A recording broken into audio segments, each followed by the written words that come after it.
दूसरा अध्याय। धर्म का प्रयोजन। अंतर की मांग।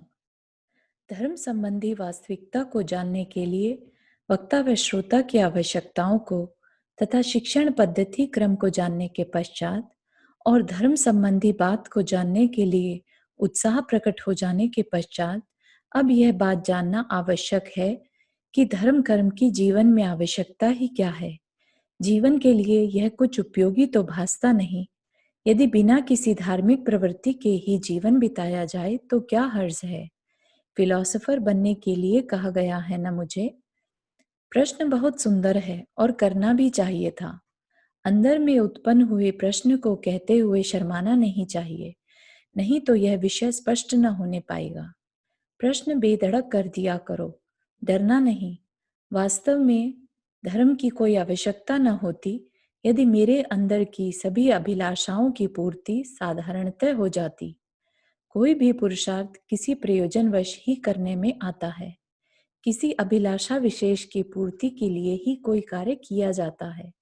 ऐसा कोई कार्य नहीं जो बिना किसी अभिलाषा के किया जा रहा हो। अतः उपरोक्त बात का उत्तर पाने के लिए तुझे विश्लेषण करना होगा अपनी अभिलाषाओं का।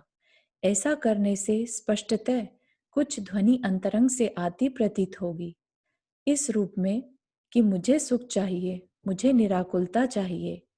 यह ध्वनि छोटे बड़े सर्व ही प्राणियों की चिर परिचित है, क्योंकि कोई भी ऐसा नहीं है जो इस ध्वनि को बराबर उठते न सुन रहा हो।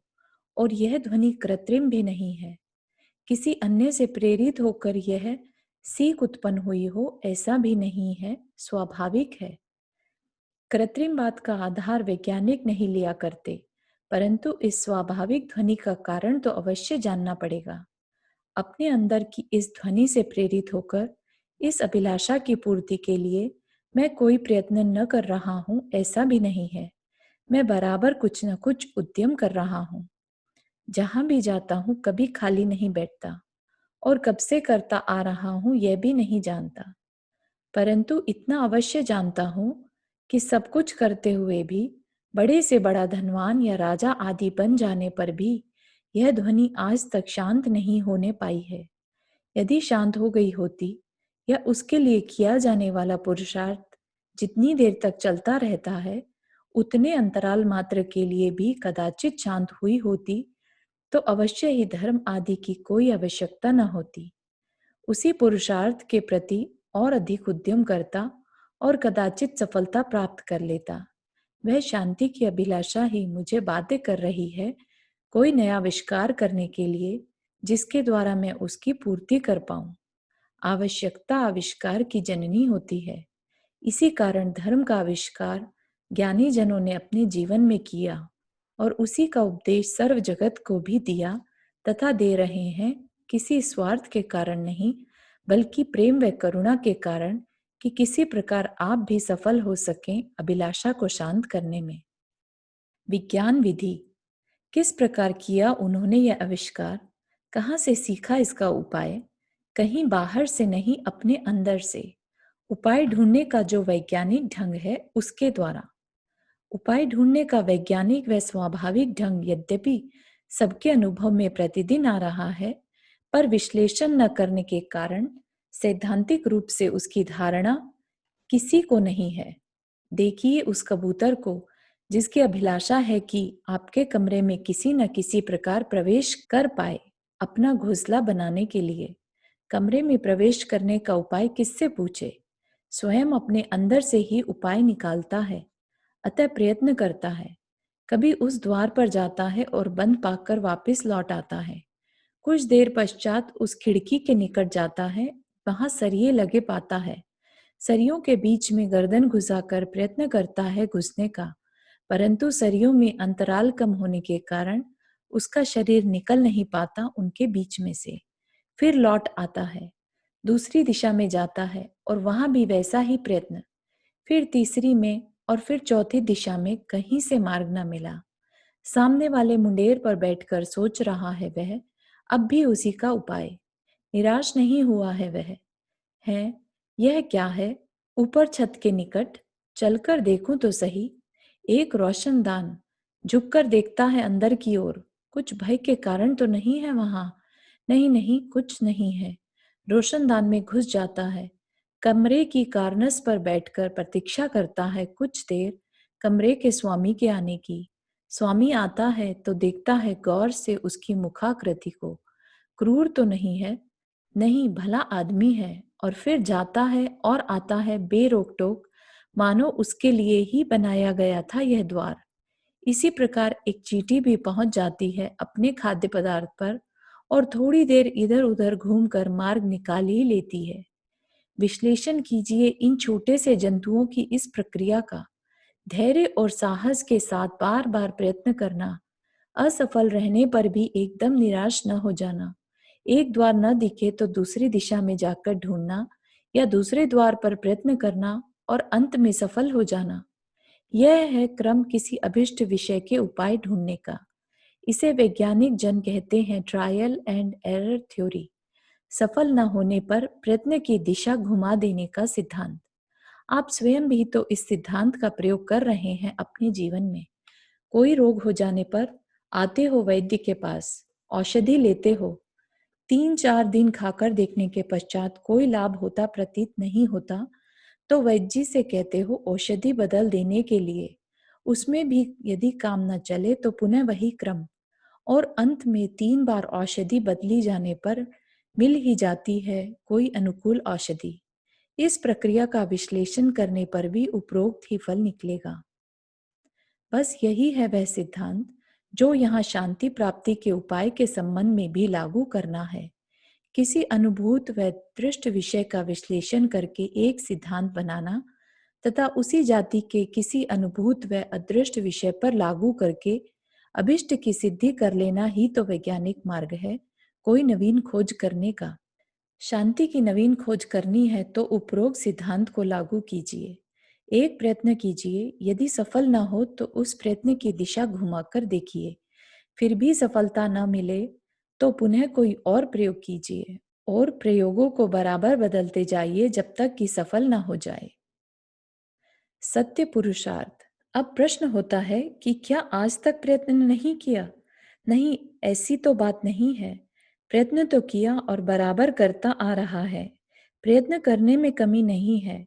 धर्म उपार्जन करने में, जीवन की आवश्यक वस्तुएं जुटाने में, उनकी रक्षा करने में तथा उनको भोगने में अवश्य तो पुरुषार्थ कर रहा है और खूब कर रहा है। फिर कमी कहाँ है? जो आज तक असफल रहा है उसकी प्राप्ति में। कमी है प्रयोग को बदल कर न देखने की। प्रयत्न तो अवश्य करता आ रहा है, पर अव्वल तो आज तक कभी तुझे यह विचारने का अवसर नहीं मिला कि तुझे सफलता नहीं मिल रही है, और यदि कुछ प्रतीति भी हुई तो प्रयोग बदल कर न देखा। वही पुराना प्रयोग चल रहा है जो पहले चलता था, धन कमाने का, भोगों की उपलब्धि व रक्षा का तथा उन्हें भोगने का। कभी विचारा है यह कि अधिक से अधिक भोगों को प्राप्त करके भी यह ध्वनि शांत नहीं हो रही है, तो अवश्य में मेरी धारणा में, मेरे विश्वास में कहीं भूल है। धन या भोग शांति की प्राप्ति के उपाय ही नहीं है। यदि ऐसा होता तो अवश्य ही मैं शांत हो गया होता।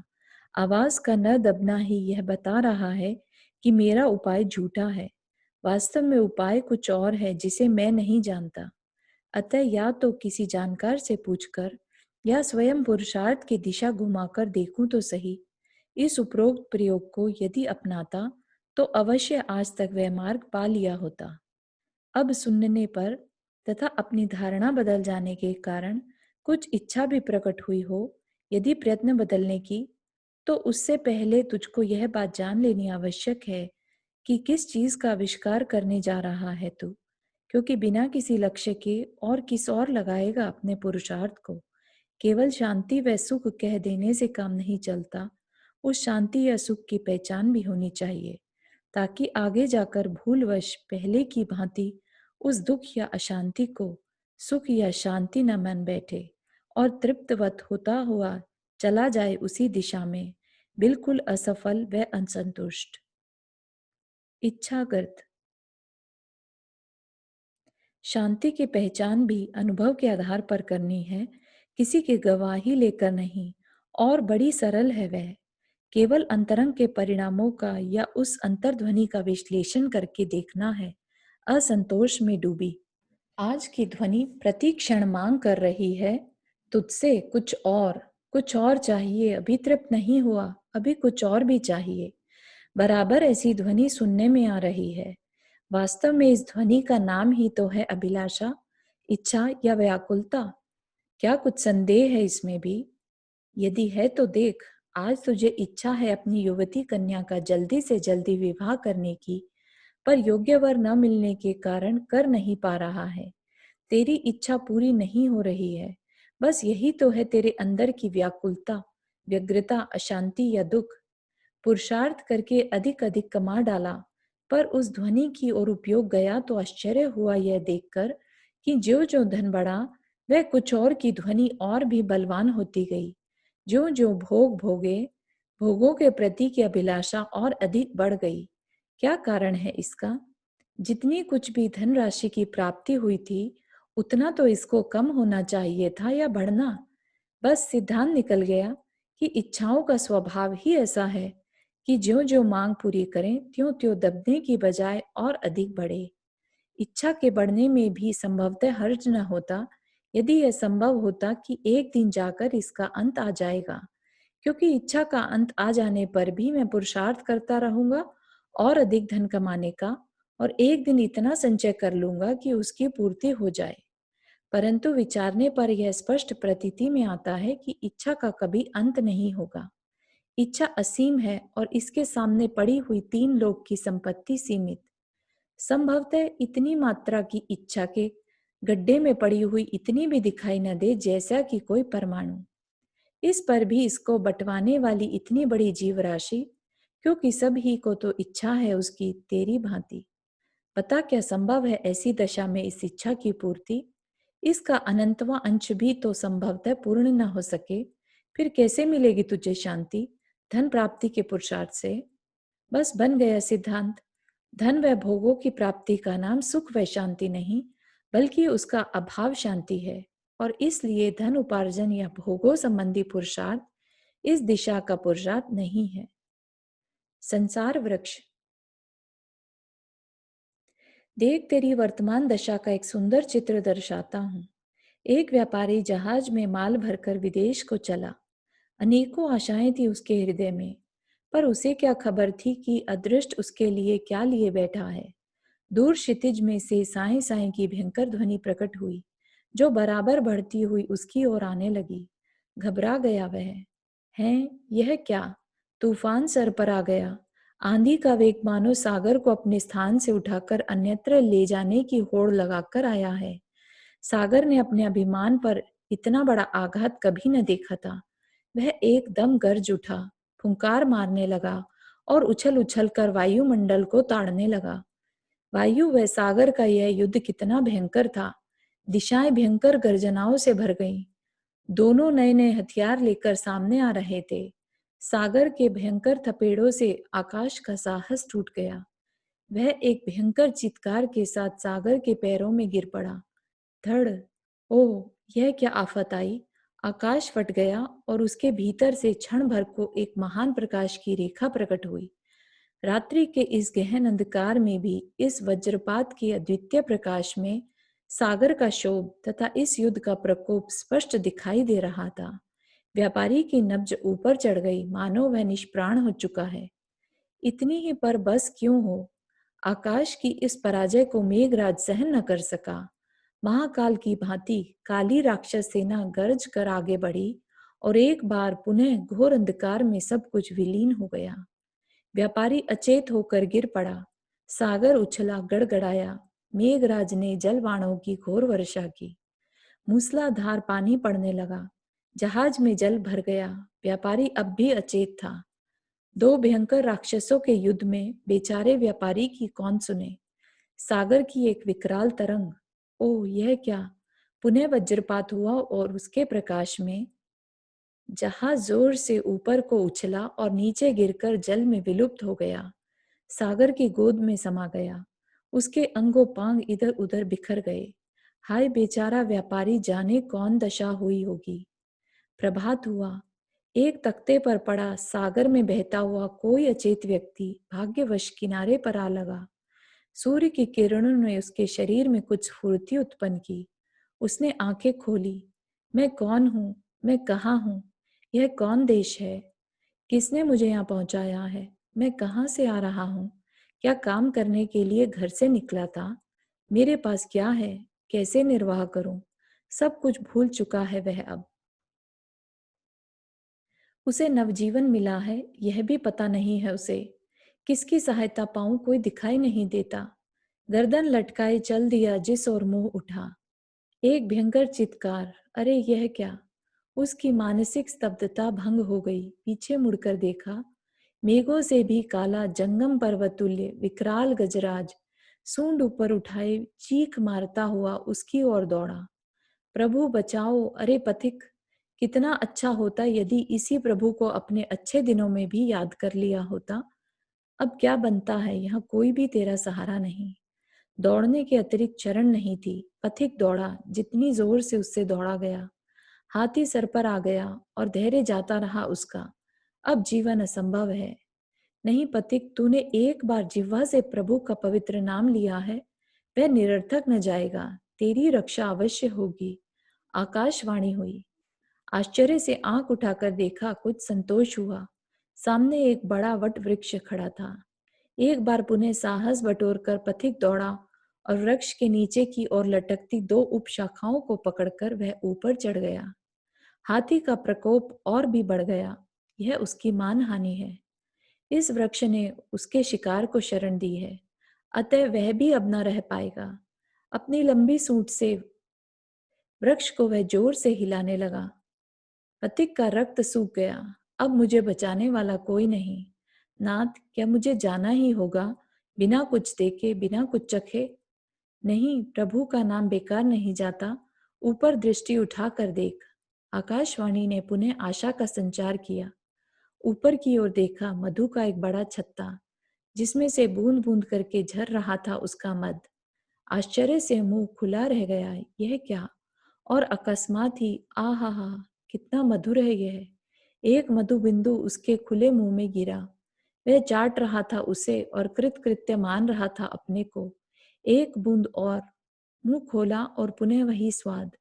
एक बूंद और इसी प्रकार मधु बिंदु के इस मधुर स्वाद में खो गया वह।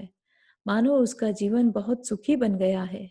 अब उसे और कुछ नहीं चाहिए, एक मधु बिंदु। भूल गया वह अब प्रभु के नाम को। उसे याद करने से अब लाभ भी क्या है? देख, कोई मधु बिंदु व्यर्थ पृथ्वी पर न पड़ने पावे। उसके सामने मधु बिंदु के अतिरिक्त और कुछ न था। भूल चुका था वह यह कि नीचे खड़ा वह विकराल हाथी अब भी वृक्ष की जड़ में सूंड से पानी दे देकर उसे जोर जोर से हिला रहा है। क्या करता उसे याद करके? मधु बिंदु जो मिल गया है उसे, मानो उसके सारे भय टल चुके हैं। वह मग्न है मधु बिंदु की मस्ती में। वह भले न देखे पर प्रभु तो देख रहे हैं। अरे कितनी दयनीय है इस पथिक की दशा। नीचे हाथी वृक्ष को समूल उखाड़ने पर तत्पर है और वह देखो दो चूहे बैठे उस डाल को धीरे धीरे कुतर रहे हैं जिस पर कि वह लटका हुआ है। उसके नीचे उस बड़े अंधकूप में मुंह फाड़े विकराल दाढ़ों के बीच लंबी लंबी भयंकर जिह्वा लपलपा रही है, जिनकी लाल लाल नेत्रों से ऊपर की ओर देखते हुए चार भयंकर अजगर मानो इसी बात की प्रतीक्षा में है कि कब काट डाले और उनको एक ग्रास खाने को मिले। उन बेचारों का भी क्या दोष, उनके पास पेट भरने का एक यही तो साधन है। पथभ्रष्ट अनेकों भूले भटके पथिक आते हैं और इस मधु बिंदु के स्वाद में खोकर अंत में उन अजगरों के ग्रास बन जाते हैं। सदा से ऐसा होता आ रहा है, तब आज भी ऐसा ही क्यों न होगा। गड़ गड़ गड़ वृक्ष हिला। मधुमक्षिकाओं का संतुलन भंग हो गया। भिन भिनाती हुई भन्नाती हुई वे उड़ी। इस नव आगंतुक ने हमारी शांति में भंग डाला है। चिपट गई वे सब उसको, कुछ सर पर, कुछ कमर पर, कुछ हाथों में, कुछ पांवों में। सहसा घबरा उठा वह। यह क्या! उनके तीखे डंकों की पीड़ा से व्याकुल होकर एक चीख निकल पड़ी उसके मुंह से। प्रभु बचाओ मुझे! पुनः वही मधु बिंदु। जिस प्रकार रोते हुए शिशु के मुख से मधु भरा रबड़ का निपल देकर माता उसे सुला देती है और वह शिशु भी इस भ्रम में कि मुझे स्वाद आ रहा है, संतुष्ट होकर सो जाता है। उसी प्रकार पुनः खो गया वह उस मधु बिंदु में और भूल गया उन डंकों की पीड़ा को। पथिक प्रसन्न था, पर सामने बैठे परम करुणाधारी शांति मूर्ति जगत हितकारी प्रकृति के गोद में रहने वाले निर्भय गुरुदेव मन ही मन उसकी इस दयनीय दशा पर आंसू बहा रहे थे। आखिर उनसे रहा न गया, उठकर निकल आए। भो पथिक, एक बार नीचे देख, यह हाथी जिससे तू डर कर यहाँ आया है, अब भी यहाँ ही खड़ा है, इस वृक्ष को उखाड़ रहा है। ऊपर वह देख, सफेद व काले दो चूहे तेरी इस डाल को काट रहे हैं। नीचे देख, वे अजगर मुंह बाएं तुझे ललचाई ललचाई दृष्टि से ताक रहे हैं। इस शरीर को देख जिस पर चिपटी हुई मधुमक्षिकाएं तुझे चूट चूट कर खा रही हैं। इतना होने पर भी तू प्रसन्न है, यह बड़ा आश्चर्य है। आंख खोल, तेरी दशा बड़ी दयनीय है। एक क्षण भी विलंब करने का अवकाश नहीं। डाली कटने वाली है, तू नीचे गिरकर निसंदेह उन अजगरों का ग्रास बन जाएगा। उस समय कोई भी तेरी रक्षा करने को समर्थ ना होगा। अभी भी अवसर है, आ मेरा हाथ पकड़ और धीरे से नीचे उतर आ। यह हाथी मेरे सामने तुझे कुछ नहीं कहेगा। इस समय मैं तेरी रक्षा कर सकता हूँ। सावधान हो, जल्दी कर। परंतु पथिक को कैसे स्पर्श करे वे मधुर वचन। मधु बिंदु के मधुराभास में उसे अवकाश ही कहाँ है यह सब कुछ विचारने का। बस गुरुदेव, एक बिंदु और, वह आ रहा है, उसे लेकर चलता हूं अभी आपके साथ। बिंदु गिर चुका। चलो भैया चलो। पुनः गुरुजी की शांत ध्वनि आकाश में गूंजी, दिशाओं से टकराई और खाली ही गुरुजी के पास लौट आई। बस एक बूंद और, अभी चलता हूँ। इस उत्तर के अतिरिक्त और कुछ न था पथिक के पास। तीसरी बार पुनः गुरुदेव का करुणापूर्ण हाथ बढ़ा। अब की बार वे चाहते थे कि इच्छा न होते हुए भी उस पथिक को कौली भरकर वहां से उतार लें, परंतु पथिक को यह सब स्वीकार ही कब था। यहाँ तो मिलता है मधुबिंदु और शांति मूर्ति, इन गुरुदेव के पास है भूख व प्यास, गर्मी व सर्दी तथा अन्य अनेकों संकट। कौन मूर्ख जाए इनके साथ। लात मारकर गुरुदेव का हाथ झटक दिया उससे और क्रुद्ध होकर बोला, जाओ अपना काम करो, मेरे आनंद में विघ्न मत डालो। गुरुदेव चले गए। डाली कटी और मधुबिंदु की मस्ती को हृदय में लिए अजगर के मुंह में जाकर अपनी जीवन लीला समाप्त कर दी उसने। कथा कुछ रोचक लगी है आपको, पर जानते हो किसकी कहानी है? आपकी और मेरी सबकी आत्मकथा है यह। आप हंसते हैं उस पथिक की मूर्खता पर, काश एक बार हंस लेते अपनी मूर्खता पर भी। इस अपार व गहन संसार सागर में जीवन की जर्जरित पोत को खेता हुआ मैं चला आ रहा हूँ। नित्य ही अनुभव में आने वाले जीवन के थपेड़ों के कड़े आघातों को सहन करता हुआ यह मेरा पोत कितनी बार टूटा और कितनी बार मिला, यह कौन जाने। जीवन के उतार चढ़ाव के भयंकर तूफान में चेतना को खोकर मैं बहता चला आ रहा हूँ अनादिकाल से। माता के गर्भ से बाहर निकलकर आश्चर्य भरी दृष्टि से इस संपूर्ण वातावरण को देखकर खोया खोया सा मैं रोने लगा, क्योंकि मैं यह न जान सका कि मैं कौन हूँ, मैं कहाँ हूँ, कौन मुझे यहाँ लाया है, मैं कहाँ से आया हूँ, क्या करने के लिए आया हूँ और मेरे पास क्या है जीवन निर्वाह के लिए। संभवतः माता के गर्भ से निकलकर बालक इसीलिए रोता है, मानो मैं कोई अपूर्व व्यक्ति हूँ। ऐसा सोचकर मैं इस वातावरण में कोई सार देखने लगा। दिखाई दिया मृत्यु रूपी विकराल हाथी का भय। डर कर भागने लगा कि कहीं शरण मिले। बचपन बीता, जवानी आई और भूल गया मैं सब कुछ। विवाह हो गया, सुंदर स्त्री घर में आ गई, धन कमाने और भोगने में जीवन घुल मिल गया। मानो यही है मेरी शरण, अर्थात गृहस्थ जीवन, जिसमें है अनेक प्रकार के संकल्प विकल्प, आशाएं व निराशाएं। यही है वे शाखाएं व उपशाखाएं जिनसे समवेत यह गृहस्थ जीवन है, वह शरणभूत वृक्ष। आयु रूपी शाखा से संलग्न आशा की दो उपशाखाओं पर लटका हुआ मैं मधुबिंदु की भांति इन भोगों में से आने वाले क्षणिक स्वाद में खोकर भूल बैठा हूं सब कुछ। काल रूप विकराल हाथी अब भी जीवन तरु को समूल उखाड़ने में तत्पर बराबर इसे हिला रहा है। अत्यंत वेग से बीतते हुए दिन रात ठहरे सफेद और काले दो चूहे जो बराबर आयु की इस शाखा को काट रहे हैं। नीचे मुंह बाए हुए 4 अजगर हैं, 4 गतिएं, नरक, तिर्यंश, मनुष्य वे देव, जिनका ग्रास बनता, जिनमें परिभ्रमण करता मैं सदा से चला आ रहा हूँ, और अब भी निश्चित रूप से ग्रास बन जाने वाला हूँ, यदि गुरुदेव का उपदेश प्राप्त करके इस विलासिता का आश्रय न छोड़ा तो। मधुमक्षिकाएं हैं, स्त्री, पुत्र व कुटुंब, जो निरंतर चूट चूट कर मुझे खाए जा रहे हैं, तथा जिनके संताप से व्याकुल हो मैं कभी कभी पुकार उठता हूँ, प्रभु मेरी रक्षा करें। मधुबिंदु है वह क्षणिक इंद्रिय सुख, जिसमें मग्न हुआ मैं न बीतती हुई आयु को देखता हूँ, न मृत्यु से भय खाता हूँ, न कौटुंबिक चिंता की परवाह करता हूँ, और न चारों गतियों के परिभ्रमण को गिनता हूँ। कभी कभी लिया हुआ प्रभु का नाम है वह पुण्य, जिसके कारण कि यह तुच्छ इंद्रिय सुख कदाचित प्राप्त हो जाता है। यह मधुबिंदु रूपी इंद्रिय सुख भी वास्तव में सुख नहीं, सुखाभास है। जिस प्रकार की बालक के मुख में दिया जाने वाला वह निपल, जिसमें से कुछ भी स्वाद बालक को वास्तव में नहीं आता, क्योंकि रबड़ के बंद उस निपल में से किंचित मात्र भी मधु बाहर निकलकर उसके मुंह में नहीं आता, इस प्रकार वह केवल मिठास की कल्पना मात्र करके सो जाता है। उसी प्रकार इन इंद्रिय सुखों में मिठास की कल्पना करके मेरा विवेक सो गया है, जिसके कारण गुरुदेव की करुणा भरी पुकार मुझे स्पर्श नहीं करती, तथा जिसके कारण उनके करुणा भरे हाथ की अवहेलना करते हुए भी मुझे लाज नहीं आती।